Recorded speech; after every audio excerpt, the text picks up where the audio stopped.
Bom, então é o seguinte, sobre comunicação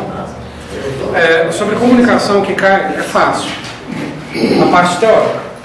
A forma que cai, a banca complica, como tudo, né? Então assim, a parte teórica é tão fácil, vocês vão ver assim, você vai falar assim, mas é só isso, que é assunto mais banal. Só que aí eu vou mostrar para vocês algumas questões, vocês vão ver como isso pode se confundir.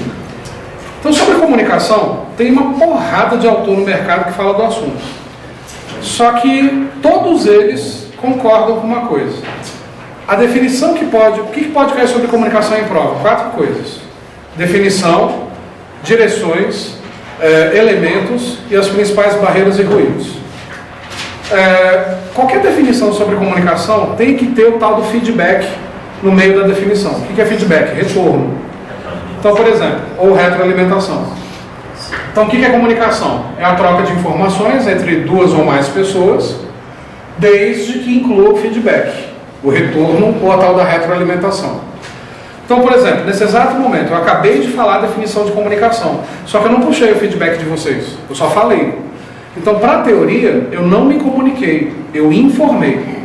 Então, informar é unilateral, você joga e a pessoa pega se pegar. Agora, quando eu puxo feedback, por exemplo, entenderam o conceito de comunicação? Sim. Percebe que agora eu perguntei, teve a resposta. Então, quer dizer, agora teve feedback. Se teve feedback, teve comunicação. Então, para ter comunicação, tem que ter a confirmação de que o receptor recebeu. Se não tiver essa confirmação, não há comunicação. Beleza? Para a comunicação existir, então tem vários elementos, mas antes dos elementos, a gente vai ver as direções da comunicação, que é bem fácil. Que direções a comunicação pode ter? Primeira direção seria o seguinte, descendente. Então, dentro de uma organização, então vamos imaginar uma estrutura organizacional. Então a gente coloca aqui a cúpula, 3 departamentos, por exemplo, e os orelhas secas de cada departamento. Bom, quando a gente tem a comunicação descendente, apenas, é o manda quem pode, obedece quem tem juízo. Quem está aqui embaixo não tem nenhum direito de questionar. Quando só tem uma direção da comunicação, que é a descendente, ela será chamada de unilateral. Fácil, não é? Olha como é que a banca pode pegar vocês. É correto afirmar que em uma determinada organização, com a presença de apenas a comunicação ascendente, ela será chamada de unilateral. Na pressa, você põe correto, na pressa. Por quê? Só falou de uma direção, só tem uma direção unilateral. Só que existe empresa que só existe a comunicação ascendente, que é de baixo para cima. Você já trabalhou em alguma empresa que é a orelha que manda no chefe? Se é para ter só uma direção, ela sempre será o quê? Descendente. Nunca ascendente. Para ter uma só, é descendente. Tá vendo? É assim que a banca tenta pegar. Algo muito fácil, desconfiem, de qualquer matéria é muito fácil. Porque aí é que a banca vai no detalhe do detalhe. Então, se só tiver uma única direção, ela sempre será descendente, nunca ascendente. Chamada então de unilateral. Professor, diga. Poderia ser chamado também de horizontal? Horizontal é entre colegas de trabalho. Vertical, no caso. Vertical, sim, mas num único sentido. O problema é que o termo vertical dá uma ideia de sobe, desce, sobe. Aí a gente vai ver agora. Então, por exemplo, a comunicação que vem de baixo para cima, ela é chamada de ascendente. Dá para existir só a ascendente? Não. Se for para existir uma só, ela será descendente. Quando a ascendente for permitida, aí a gente vai ver o quê? As duas direções, de baixo para cima e de cima para baixo. Aí eu posso chamar de vertical, vertical pura, né? Posso chamar as duas juntas ou de vertical ou bilateral, que vai para cima e para baixo para cima. Então, vertical ou bilateral é quando a gente tem as duas direções. O chefe manda na orelha e a orelha pode responder para o chefe. Aí a gente tem só esses dois sentidos. Sendo assim, vertical ou bilateral. Tá. Vamos supor então que agora, nessa organização, os departamentos se comunicam. Estou até interligando eles aqui. E os orelhas secas também se comunicam. Então, qual a direção da comunicação que a gente tem agora? Horizontal. Colegas de trabalho se comunicam. Departamentos se falam. É possível numa empresa existir apenas a horizontal sem a ascendente e descendente? Não. Não. Então, quer dizer, a horizontal obrigatoriamente inclui a vertical. né? Então, assim, se a gente tem colegas de departamento, colegas de trabalho, departamentos trocando ideias entre si, no mesmo nível, horizontal, está embutida na horizontal a ascendente e a descendente juntas. E aí... A unilateral tanto faz a descendente como a ascendente, né? Não. Como eu acabei de falar agora. Para se chamar unilateral, só descendente. Você trabalhou em algum... É aquilo que eu perguntei. Você já trabalhou em alguma empresa que é a baixa hierarquia que manda no comando? Não, eu entendi, mas foi um conceito de empresa, né? No caso aí. Não, mesmo empresa. Você já trabalhou em alguma empresa que é a orelha seca que manda no chefe? Não tem. Então, quer dizer, sendo uma única direção, sendo unilateral, só será descendente. Aí não. É permitida a comunicação de baixo para cima também. Aí ela vai ser bilateral. Aí eu tenho as duas. Se eu tenho as duas, ela é bilateral ou vertical. Ok? E entre colegas de trabalho, entre departamentos vizinhos, horizontal. Só que tem empresa que você tem uma liberdade maior ainda. Aonde? O orelha seca desse departamento pode falar com o chefe do outro setor. Pode falar direto com o chefe do chefe. Então, percebe que aí qual direção que a gente tem? Diagonal. Quando existe a comunicação diagonal, você concorda que para algo ser diagonal, a horizontal e a vertical estão subentendidas, juntas? Por quê? Para ser diagonal, tem que ter a comunicação lateral e tem que ter a comunicação vertical. Só que é permitido você pular hierarquias. Quando é permitido a gente pular hierarquias, coisa que vocês não estão acostumados pela realidade de qualquer corporação militar, que a hierarquia é mais rígida, mas tem empresas que você pode falar direto com o dono e o chefe não vai, o gerente não vai achar que você está passando por cima dele. Por quê? Porque faz parte da cultura da empresa ser assim. Aí isso vai ser chamado de comunicação aberta ou cruzada, onde todo mundo pode falar com todo mundo independente da hierarquia. Aberta ou cruzada. Isso é desse jeitinho que cai em prova. Então é correto afirmar que a organização que possui apenas uma única direção é chamada de bilateral. Não, unilateral. É correto afirmar que quando a liberdade para que o indivíduo fale com as hierarquias maiores de outros setores também, isso é chamado de comunicação horizontal. Não, isso é diagonal ou aberto ou cruzado. Então é com essa troca de palavras que cai em prova. Isso até é relativamente fácil, não tem muitas pegadinhas não. A única pegadinha possível é de falar que uma única direção sendo ascendente é chamada de unilateral. Não, porque uma única direção sendo ascendente não existe. Tá? Se é uma única direção, ela sempre será descendente. É só isso, mais nada além disso. Elementos da comunicação. Para a comunicação existir, tem que ter esses 6 elementos. Sem um dos elementos, a comunicação não existe. Então, o primeiro elemento, emissor. Quem que é o emissor? Quem é o responsável por iniciar a comunicação. Se tem um emissor, tem que ter quem? Um receptor, o destinatário. Só que existem 2 tipos de receptores. O receptor primário e o receptor secundário. Então, por exemplo, você mora onde? Sobradinho. Então, percebe, nesse momento eu fui o emissor, que eu iniciei, ele foi o receptor primário, porque a comunicação foi para ele. Só que nesse exato momento, todos vocês sabem que ele mora em Sobradinho. Então vocês foram os receptores secundários. O que é um receptor secundário? Não é o destinatário, mas recebeu a comunicação também. Então o receptor primário é o fiel destinatário da comunicação. Receptor secundário recebeu a comunicação, mas não era o destinatário. Está aí tranquilo? O fato de existir um emissor e um receptor não garante que a comunicação ocorra.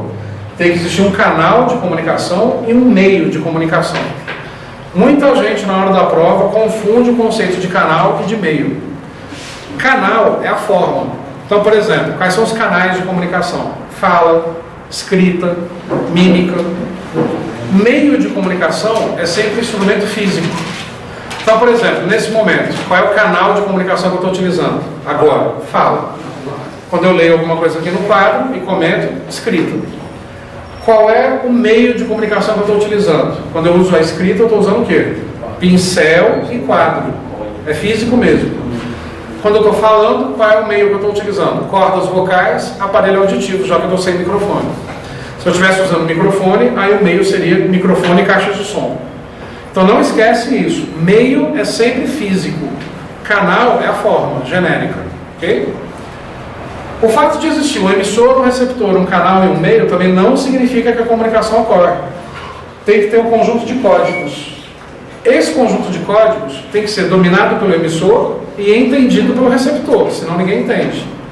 Então, nesse momento, qual é o conjunto de códigos que eu estou utilizando? Língua portuguesa.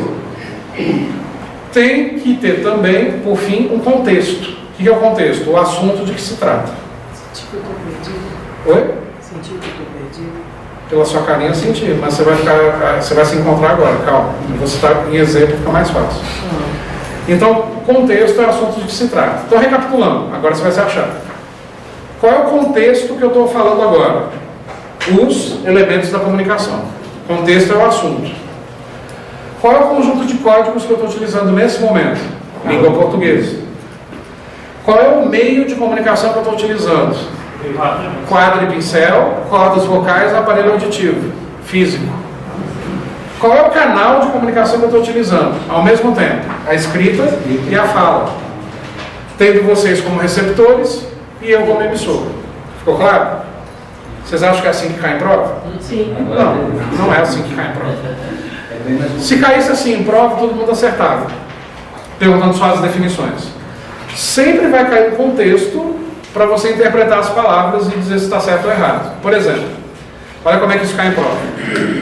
João, soldado da Polícia Militar, foi abordado por um cidadão na rua sobre um procedimento.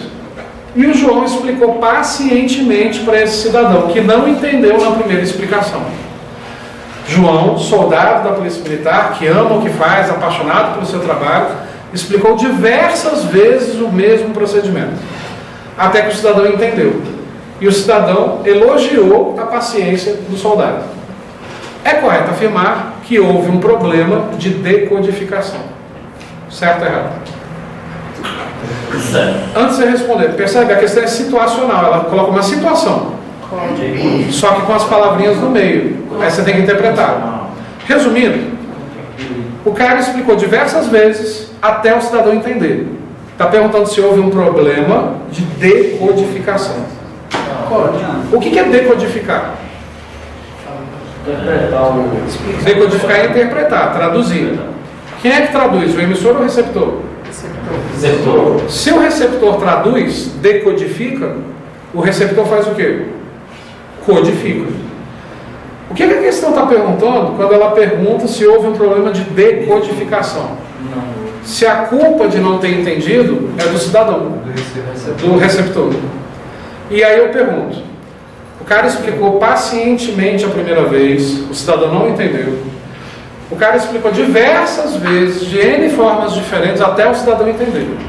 E o cidadão, poxa, obrigado pela sua paciência em me explicar. Houve um problema de decodificação? Sim. Vamos lá. Vocês estão falando que sim, beleza. Se eu, professor, explico alguma coisa e vocês não entendem, de quem que é a culpa? Pode ser sincero. Senhor. Minha, não é? Beleza. Se você explica uma coisa para seu parceiro ou para sua parceira e eles não entendem, de quem que é a culpa? Nossa. Deles. Você assume a culpa? Quando você explica uma coisa para o teu nego não entende, a culpa é dele ou é sua? É dele. Ah, tá vendo? Então quer dizer, a culpa é dele. Beleza.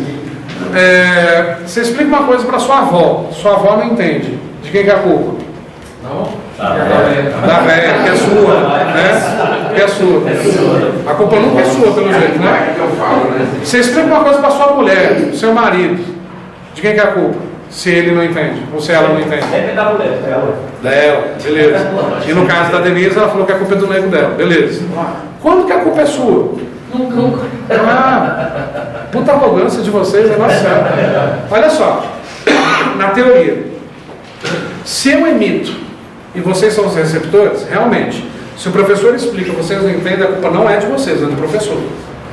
Agora, quando você explica e seu parceiro e sua parceira não entendem, a culpa é sua, não é dele, nem dela.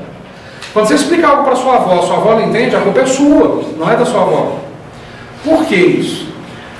Cabe a quem emite, isso é tudo na teoria, tá? Que é linda e maravilhosa. Cabe a quem emite, primeiro, se colocar no lugar de quem recebe. Qual é o nome da capacidade que o ser humano tem que ter de se colocar no lugar do próximo? Empatia. Essa palavra vive cai em prova. Então, o que é empatia? Capacidade de se colocar no lugar do próximo. Eu, como professor, eu tenho que entender qual é o perfil da turma, qual é, por exemplo, não é o caso aqui, mas em qualquer outra turma que eu entre, que tem aí uma diversidade maior. Faixa etária, gênero, formação. Eu tenho que entender tudo isso. Para quê? Para eu chegar em sala e explicar de uma forma que todo mundo entenda. Adianta eu entrar numa turma só de primeiro grau completo e explicar coisas em alto grau de complexidade? Eu vou ter que usar palavras mais simples. Aí, por exemplo, quando essa turma foi formada, obviamente eu já não precisa ninguém me falar exatamente qual é o perfil da turma. São pessoas que têm uma ampla experiência de trabalho, querem concorrer a uma vaga melhor internamente, pessoas que têm no mínimo 18 anos de experiência. Então, quer dizer, qual é a faixa etária dessa galera? Eu não vou entrar numa sala e pegar meninos de 17, 18 anos numa sala como a de vocês. Então, quer dizer, é diferente. Eu já tento chegar na primeira aula já sabendo mais ou menos como é que eu tenho que me portar e as palavras que eu posso utilizar. Sendo um ambiente, por exemplo, policial, eu não preciso medir muito as palavras. Eu posso soltar de vez em quando, porra, puta que pariu, que merda, tal. Eu posso me soltar um pouco mais. Se eu chego numa turma de técnico administrativo de MPU, um monte de moleque que nunca viu aula para concurso na vida, e na primeira aula fala, porra, gente, não é assim, puta que pariu, pelo amor de Deus. É baixo assinado para me tirar na hora. Certo? Baixo assinado para tirar na hora. Por quê? Porque eu não escuto essas palavras em casa, então eu não pago para escutar essas palavras. É fresco mesmo, é fresco mesmo. Vocês estão entendendo agora porque eu não posso disponibilizar esse vídeo, né? Porque eu vou ter que cortar muita coisa. Então, assim, é fresco mesmo. Mas o que acontece? Primeiro, quem vai falar em público, você tem que se colocar no lugar do seu público e falar a língua do seu público. Não estou dizendo que vocês falam palavrão o tempo inteiro, mas é mais solto o diálogo. Vocês já se conhecem, vocês já são amigos de longa data, muitos de vocês já se conheciam. É diferente o ambiente. Vocês vivem a mesma realidade profissional, ficaram talvez indignados quando lá há alguns anos começou a obrigar o nível superior, você teve que fazer a faculdade mesmo sem querer. Enfim, tem situações que são comuns a todos vocês. Então você já vem preparado para isso. Se eu explico uma coisa, vocês não entendem, uma pessoa ou outra não entender é normal, mas a maioria não entender, tem alguma coisa errada comigo. Mas mesmo que uma única pessoa não entenda, tem algo errado comigo, porque eu não me coloquei no lugar dessa pessoa individualmente. Só que você concorda que numa aula é difícil fazer isso? Se colocar no lugar de cada um, mas com convívio, a cada aula passando, eu vou entendendo cada um. Eu já sei mais ou menos quantos de vocês, o que eu vou falar, eu já sei quem vai perguntar, eu já sei quem vai se expressar, eu já sei quem vai brincar, eu já sei tudo isso. Então, quer dizer, você vai controlando. Só que, demora para você pegar essa manha. E outra, se você não tiver empatia de verdade, se colocar no lugar da pessoa, você não consegue. Gente que não é humilde não consegue fazer isso. Então, toda vez que cai em prova, de quem é a culpa? É sempre de quem emite. Então, nesse caso, se o soldado explicou diversas vezes e o cidadão não entendeu, de quem foi a culpa? Do soldado. Então houve um problema de decodificação ou de codificação? Codificação, porque está errado. Beleza? Só que assim, o problema teria sido de codificação, não de decodificação. Só que deixa eu me colocar no lugar de vocês e antecipar uma pergunta. Você poderia perguntar assim, mas Wendel, não existe gente lerda? Não existe gente burra? Que você explica a coisa mais simples do mundo ela não entende? Existe. Realmente existe. Só que ainda assim, quem inicia a comunicação tem que entender isso também. De que aquela pessoa é mais limitada e se colocar no lugar daquela pessoa. Então, quer dizer, olha como é difícil você atuar com qualquer profissão que tenha contato com o público. Porque isso tem que ser feito. Então, quer dizer, eu imagino quantas vezes na vida vocês já não tiveram situações desde o início da carreira de explicar um negócio para a anta do cidadão e a porcaria do cidadão não entender que você está ali para ajudar e não para atrapalhá-lo. Ele achar que você está ali para atrapalhar. E você tem que explicar pacientemente, com calma, e não sei o que. Ainda mais porque hoje todo mundo tem essa porcaria na mão e aí começa a gravar, começa a filmar, né? E edita os trechos para usar só os trechos editados contra a gente. Então, quer dizer, isso acontece com o professor, em sala de aula, isso acontece com vocês, provavelmente. E deve ser horrível, numa atuação de conflito, e ter alguém ali com o celular na mão.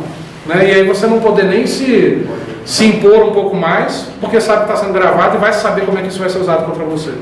Só que essas ferramentas te ajudam a saber lidar com esse tipo de situação.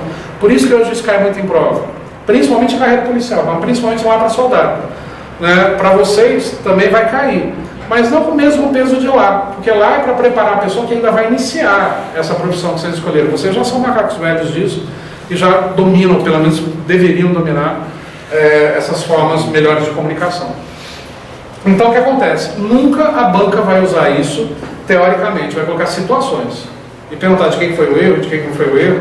Então, dica: quando tiver uma situação que tem alguém cheio de boas intenções, não esquece que de boa intenção o inferno está cheio. Provavelmente a questão está errada, porque está estranho demais, né? Tudo bem intencionado, tudo lindinho, vai ser correto? Provavelmente tem algum erro na questão, mas não estou dizendo que é regra, fica atento, tá?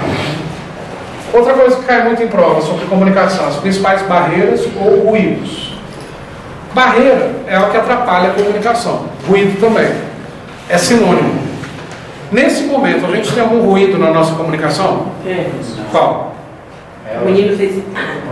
Não, isso aí não é ruído. Isso pode ser um ruído no ambiente. Para ser ruído na comunicação, tem que atrapalhar. Então, assim, mesmo que a gente tivesse um ar-condicionado fazendo barulho, não seria ruído na comunicação, seria ruído no ambiente. Então não esquece isso. Para se chamar ruído na comunicação, tem que atrapalhar. Só que a gente interpreta que ruído é sempre algo que? Auditivo, sonoro. Para a teoria da comunicação existem, é estranho que eu vou falar agora, mas existem ruídos visuais. Como assim, ruído visual? Vamos supor que eu viesse para a aula de hoje usando a seguinte roupa: uma calça verde marca-texto e uma camiseta rosa marca-texto, sambista da Mangueira, tiririca, sei lá. Chamaria muito mais atenção a roupa do que a aula. Seria um ruído visual, embora não fizesse barulho, tá? Então, ruído é sinônimo de barreira. Qualquer coisa que atrapalhe a comunicação ou é ruído ou é barreira. Então se faz o nome. Eu sempre lembro naquela história do público-alvo. Como assim?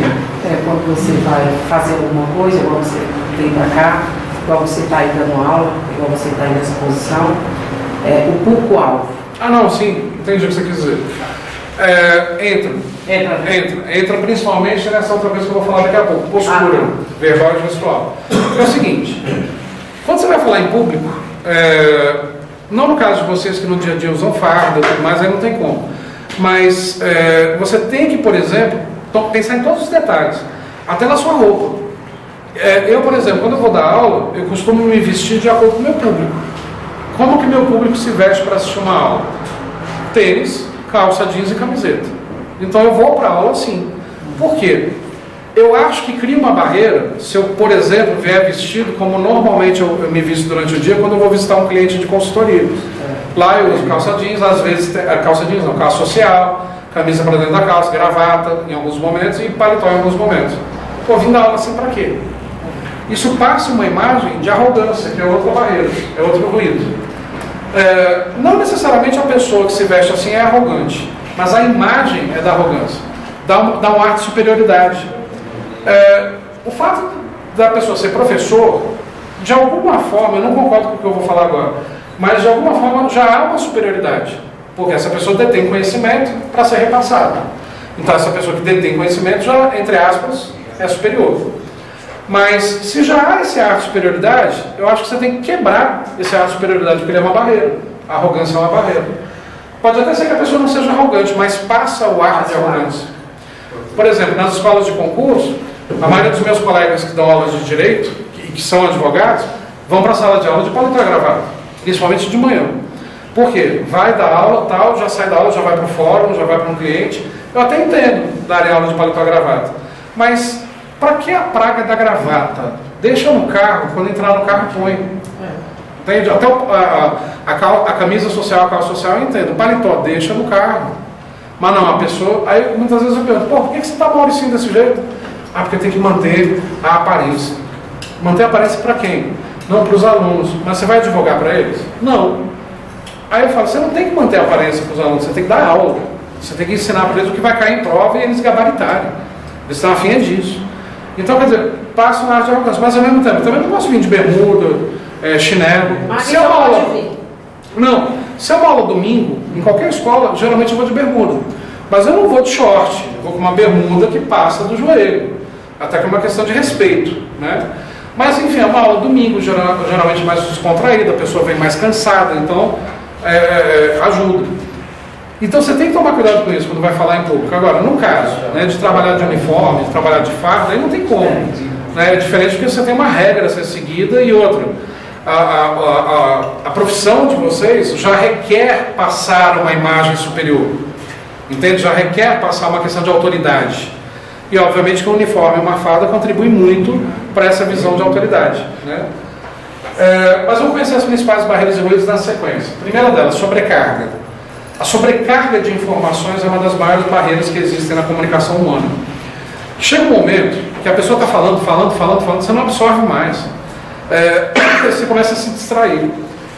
Já deve ter acontecido isso com vocês, com diversas conversas entre você e uma outra pessoa. Da pessoa falar, e não para de falar, não dá nem tempo de respirar. Você está querendo emitir uma opinião, você não consegue, porque a pessoa não para. E aí chega um momento que dentro de você, o que você faz? Você dorme por dentro, né? Você está ali de olho aberto, olhando para a pessoa, mas seus pensamentos estão na praia, estão em casa. Na casa do pessoal. Mulher nervosa. Como assim? Qualquer coisa falar, você está dormindo por dentro. Mas você tem que ficar de olho Você aberto. não pode deixar a pessoa. Não, pode. Aí qual é a melhor estratégia? Usar óculos escuros, né? Mas quando vocês falam assim, é porque não está prestando atenção. Não, eu vou chegar nisso. O tal do ele é necessário. Por que ele é necessário? Quando a pessoa está falando, você tem que demonstrar o feedback. Você tem que demonstrar que você está prestando atenção e assimilando.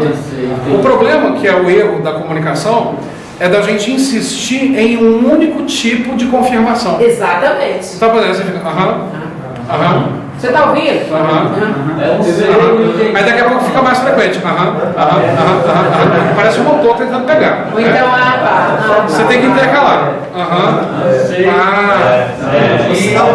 A sua ensina não, que eles vão fazer isso. Sei, tem razão. Quer ver uma outra forma legal de demonstrar feedback? Você repetir a última palavra que a pessoa colocou na frase. Então a pessoa fala, não, então por exemplo, a gente tem que fazer tal coisa. Tal coisa, é importante. O problema é quando você cria o hábito de uma coisa só, aí você fica repetindo tudo, né? Tem que fazer tal coisa, tal coisa. Porque isso é importante. É importante. Entendeu? Porque a gente tem que ir lá no final de semana. No final de semana. E acredito que fica assim. Aí não, horrível, né? A pessoa que precisa demonstrar feedback tocando, né? A pessoa é cega para ficar falando em braille, né? Enfim. Cara, não sei vocês, eu odeio gente que tá falando comigo que fica tocando, fica pegando, sabe? Aí eu brinco com a pessoa, se eu tiver mais intimidade, eu falo, vem cá, não é braille não, aqui é pele, né? Enfim, presta atenção aqui, aqui. Então assim, é horrível. Então existem certos vícios de comunicação que se tornam barreira. Porque você deixa de prestar atenção na informação e passa a prestar atenção nisso, né? Por exemplo, no caso de uma aula, você já, com certeza, vocês estão vivenciando aulas assim, que chega um determinado horário que você não assimila mais nada, principalmente sendo aula à noite. Você já vem cansado do trabalho, já vem cansado do dia. Alguns de vocês estão mais relaxados, tal, provavelmente vieram de casa, mas eu sei que alguns de vocês, muitas vezes, vêm de farda para cá, vêm direto do trabalho. E tu tá cansado, doido para chegar em casa, com fome, doido para tomar um banho. E ainda a criatura, depois do intervalo, pega no assunto mais pesado que existe. Um exemplo disso, é normal para mim eu ter uma aula de manhã e ter a mesma aula para uma outra turma à noite, o mesmo conteúdo. Eu dou a mesma aula, o mesmo conteúdo, só que eu inverto. Então, por exemplo, na turma da manhã, eu começo com o assunto light, depois do intervalo que eu venho para o assunto mais pesado. Na turma da noite eu inverto, quando dá para inverter. Eu começo com um assunto mais denso, depois do intervalo é um assunto mais light. Eu não sei se vocês perceberam isso em administração de materiais, que sempre depois do intervalo era mais exercícios do que explicação teórica. Como agora eu expliquei liderança no início, comunicação depois, porque comunicação é muito fácil de explicar e de assimilar. É um assunto mais light. Por quê? Não adianta, cara. Passou do intervalo, você já começa a ficar incomodado. Quando eu começo a perceber corpos se mexendo, folha de papel fazendo barulho, tá nítido, você já está começando a pensar em ir embora. E outro problema da sobrecarga, quando o assunto fica patinando e não vai para frente, e não deslancha, e fica parado só naquele ponto, você começa a ficar incomodado também. Entenderam o que é sobrecarga? Acho que não, deixa eu explicar de novo. Então a sobrecarga Se eu explicar de novo, fudeu. Se eu explicar de novo, fudeu. Por quê? Porque é sobrecarga. É sobrecarga. Entende? Aí você já vai começar, porra, dentro de você, caramba, não vai pra frente, enfim.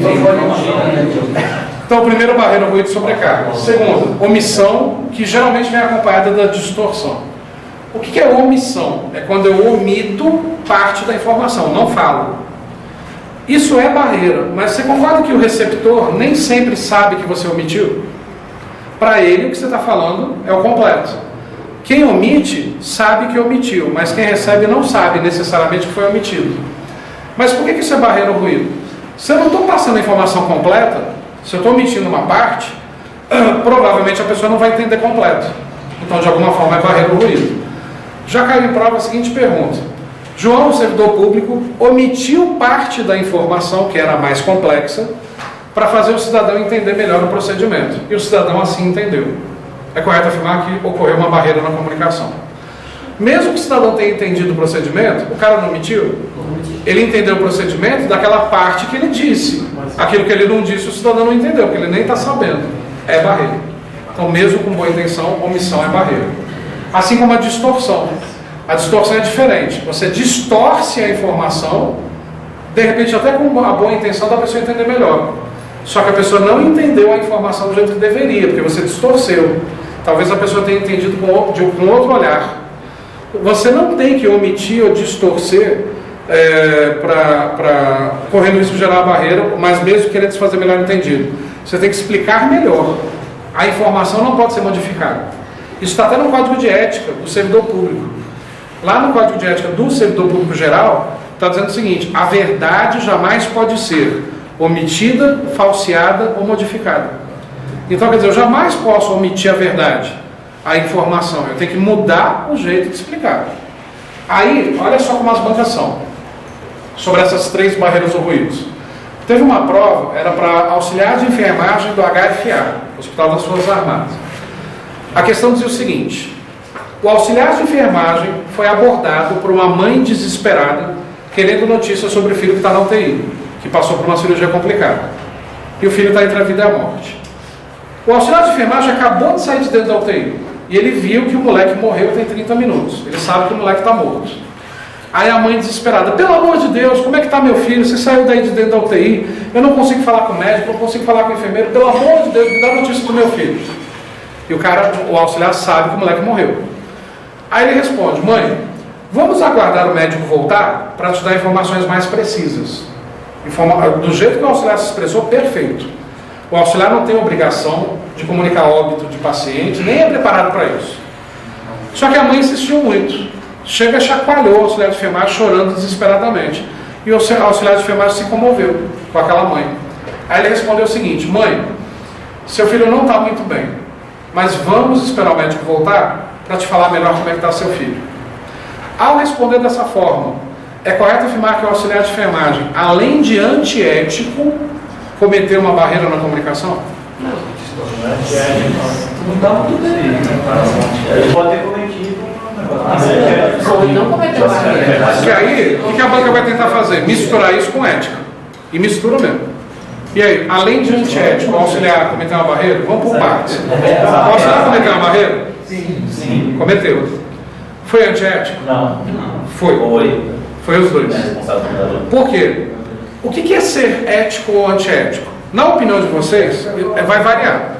Ético para vocês vão falar assim: ética é uma pessoa que toma cuidado com as outras, ética é uma pessoa que se põe no lugar das outras, ética é alguém que faz tudo certo. Não é a definição para a prova de concurso. Ético é a pessoa que segue as leis. Ponto. Okay? Isso é ético para a prova de concurso.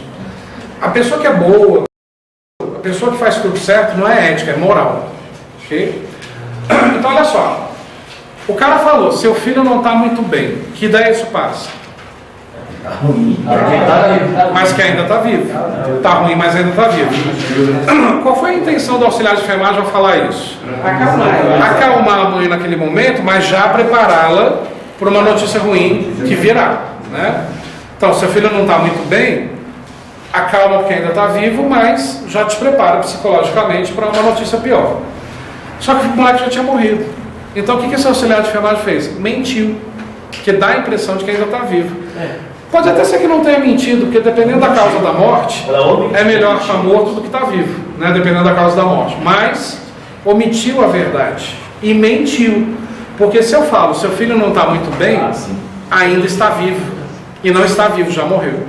Então, para ser ético, qual seria a resposta adequada? Mãe, morreu. Antes ele do que eu. Enfim. Para ser ético. Faz outro. Né? É um filho, faz outro, tá tudo certo. Não, tô brincando, teria que falar isso não. Para ser ético, teria que falar, morreu.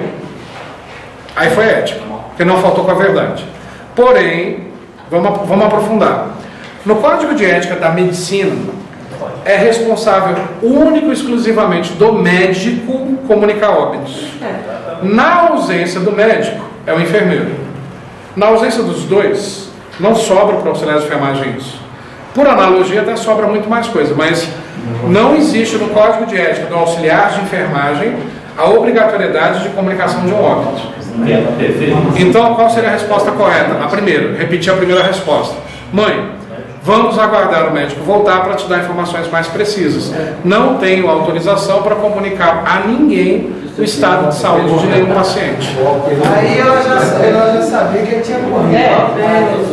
Você concorda que você tem forma para falar sem falar? Acende uma vela, dá para ela. Enfim, mãe, não tenho autorização para comunicar o estado de ninguém, mas a senhora já conheceu a capela aqui do hospital? Vamos lá, tem uniformes. O médico falou com a guarnição do bombeiro, o cara que foi esfaqueado lá, ele falou, não, esse infeliz aí não tem jeito mais não. Isso é bombeiro altruísta. Cara, infeliz foi foda. Mas enfim, percebe que tem que ser ao pé da letra. Na hora da prova é ao pé da letra, ao pé da lei, ao pé do código, ao pé da teoria. Então assim, teve boa intenção? O auxiliar de enfermagem teve boa intenção, mas boa intenção não está cheio. Foi omissão, porque não falou a verdade e omitiu a verdade. Foi distorção, porque distorceu a verdade. Okay? Outra barreira ruim, como eu já disse, é a arrogância. Muitas vezes, pela roupa, a pessoa passa uma arrogância que nem ela possui, mas passa essa imagem. Você presta mais atenção na arrogância do que no discurso. Tem gente, por exemplo, que é incomodada, porque falar em público incomoda. Alguém que fala assim, sempre fico muito à vontade para falar em público, tem que parar de falar em público na hora. Que aí é arrogância mesmo. E na arrogância você comete erros. Você tem que ser humilde sempre. Então qualquer pessoa que fala assim, falar em público é tranquilo, para. Não pode ser tranquilo falar em público.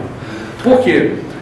Por mais que eu domine o assunto, por mais que eu tente passar de uma forma mais leve, de uma forma didática, vocês estão o tempo todo avaliando, medindo, enfim.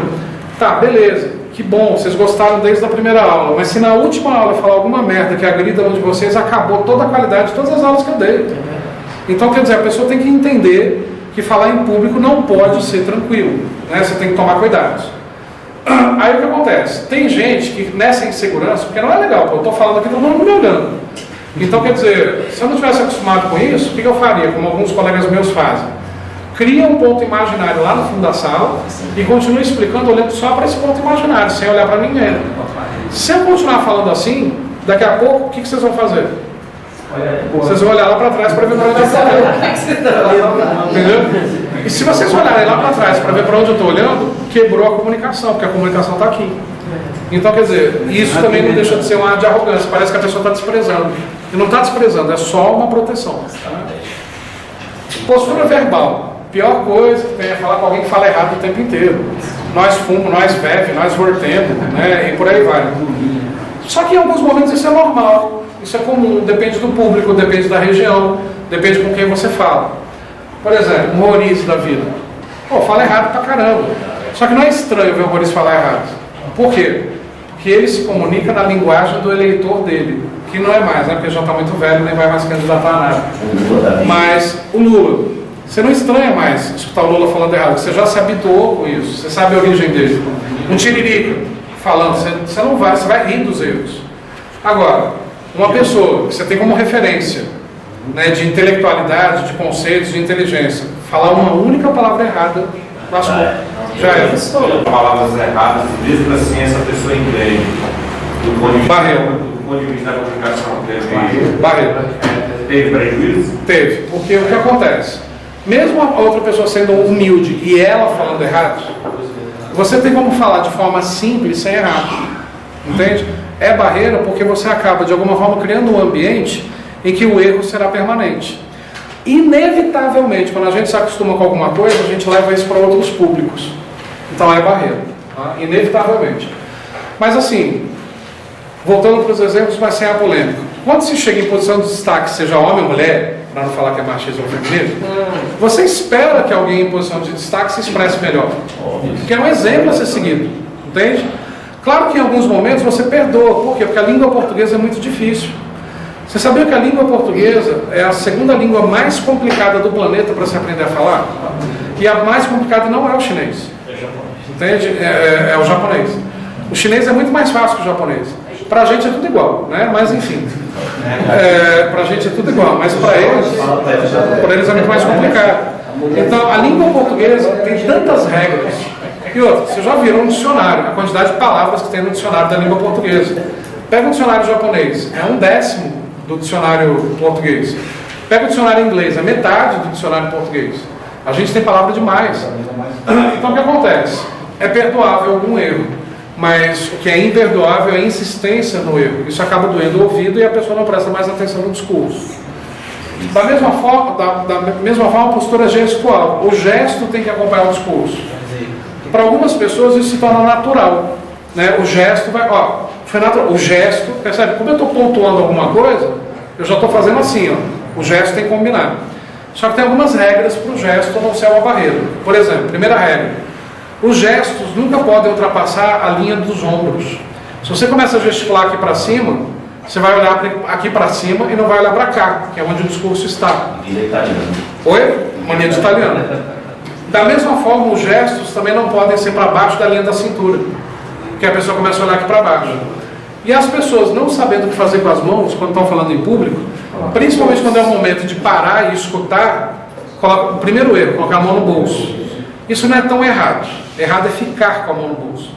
Então, por exemplo, estou aqui com a mão no bolso, de repente esperando alguma pergunta. Nenhuma pergunta surgiu. Aí alguém fez uma pergunta, é meu momento de responder. Aí eu vou responder com a mão no bolso? Errado. Por quê? Porque inevitavelmente meu corpo vai querer gesticular. E aí vai parecer o quê? Eu estou preso, eu estou amarrado na cabeça de força. Então isso é um erro de comunicação. Outro erro de comunicação. Eu sei que eu não posso ficar com a mão no bolso, então o que eu faço? Fico com a mão parada. O certo é ficar com a mão parada assim. Cruza os dedos, segura aqui no meio do peito. Não. Tem gente que deixa a mão relaxada e faz assim. Aí já era. Porque a gente é brasileiro, cara. Brasileiro só pensa em sacanagem. Então, quer dizer, qual é a primeira coisa que o brasileiro imagina? A genitália feminina. Então, quer dizer, já pensa besteira. Então, isso tem que tomar muito cuidado. É engraçado que a pessoa que gesticula bem, você não percebe que está bem. Mas a pessoa que gesticula mal, você percebe. É a mesma coisa que a postura verbal. Quem fala bem, você não percebe. Agora, quem fala mal, você nota. Outro erro de comunicação. Uso de jargão. O que é jargão? Termos técnicos utilizados por elementos do mesmo grupo. Por exemplo, médicos conversando sobre uma cirurgia complicada. Eles se entendem, mas você não vai entendê-los. Advogados conversando sobre uma causa. Eles se entendem, mas você não vai entendê-los. Policiais, né? Falando sobre todos os códigos, Papa Mike, Zulu, etc. Aqueles códigos todos. O leigo não entende. Só que assim, você vai falar que jargão atrapalha a comunicação? Sempre. Na hora da prova, sempre. Porque inevitavelmente eu vou levar as palavras daquele grupo para outros grupos. Então, se cair em prova, o uso de jargão é uma barreira na comunicação. Correto. Pode ser chamado de clichê também. Clichê também. Mas o termo que a banca vai usar é jargão. Agora, se cair na prova, o uso de jargão é uma barreira na comunicação entre elementos do mesmo grupo. Aí está errado. Alguns de vocês não prestaram atenção, então de novo. Jargão entre elementos do mesmo grupo não é barreira. Só jargão, sem falar que é entre elementos do mesmo grupo, é barreira. Outra barreira comum, gíria. Tem gente que usa gíria achando que isso quebra o gelo e aproxima. Tem gente que não leva a sério quem usa gíria e acha que é uma invasão de espaço, uma invasão de privacidade. Então, gíria sempre é barreira. Eu trabalhava, meu primeiro emprego de carteira assinada era numa loja jovem de shopping que a gente era treinado a falar em gíria. Aí estava na minha vez de atender, entra um senhor de uns 95 anos na loja. E eu já soltei. E aí, brother, beleza? Ele fechou a cara. Aí ele falou, meu jovem, eu não sou seu brother. Eu tenho idade para ser seu grandfather. Falei, caramba, ainda me humilhou, né? Falando inglês. E o que é belê? Que dialeto é esse que você está usando? Falei, caramba, humilhou. Então, quer dizer, sabe, não adianta, gera um constrangimento. E outro, o Brasil é tão grande, com gírias regionalistas, que uma gíria usada numa região não é entendida em outra região. Por exemplo, eu sou de São Paulo, capital. Quando eu cheguei em Brasília, eu tinha 12, 13 anos. Primeira coisa que eu escuto, nossa, que massa! Quando eu escutei alguém falando que massa, já me veio na cabeça um prato de macarrão. Né? E aí, para entender que... E outra coisa que me incomodava aqui em Brasília, é velho. Porque não é velho, é velho, né? Que é um velho menor, né? Diminuído. Velho. Por que velho? Sou jovem. E essa gíria voltou de novo. Voltou por causa dessas músicas aí, por causa dessa cultura toda que a gente vê. Mas é barreiro. Então quer dizer, gíria de qualquer forma é barreiro. Não tem jeito. Preconceitos. Eu não estou nem falando dos preconceitos mais imbecis, como homofobismo, racismo, machismo, feminismo. Estou falando de preconceitos singelos. O que é um preconceito? Conceito prévio. Então, por exemplo, uma vez dando uma aula, tinha um aluno sentado bem aqui na frente com 2 aparelhos auditivos enormes. Quando eu percebi isso, a sala era grande, quando eu percebi isso, eu mudei na hora o jeito de falar. Ao invés de dar aula desse jeito, como eu faço, batendo papo, o que eu percebi? O aparelho auditivo e continuei imediatamente assim. Então, gente, voltando ao assunto, é assim, tá, pausadamente, e desse jeito que eu estou fazendo.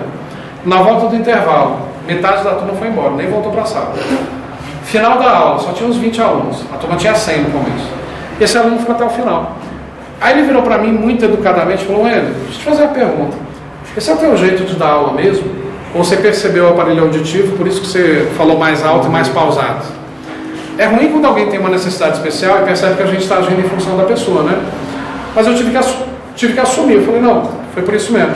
Ele, pois é, professor, olha só. Esse aparelho auditivo é tão grande, é tão bom, que se cair um parafuso do outro lado da rua, eu escuto daqui da sala. Você faz ideia de como é que está a sua voz no meu cérebro nesse momento? Eu falei, porra, né? Eu queria ajudar. Eu tentei ajudar e atrapalhei ele e a turma toda. Imagina ele com um aparelho auditivo enorme. E eu falando alto, né? Preconceito. Isso é um preconceito. Viu? O aparelho auditivo é surdo. Preconceito, barreira na comunicação.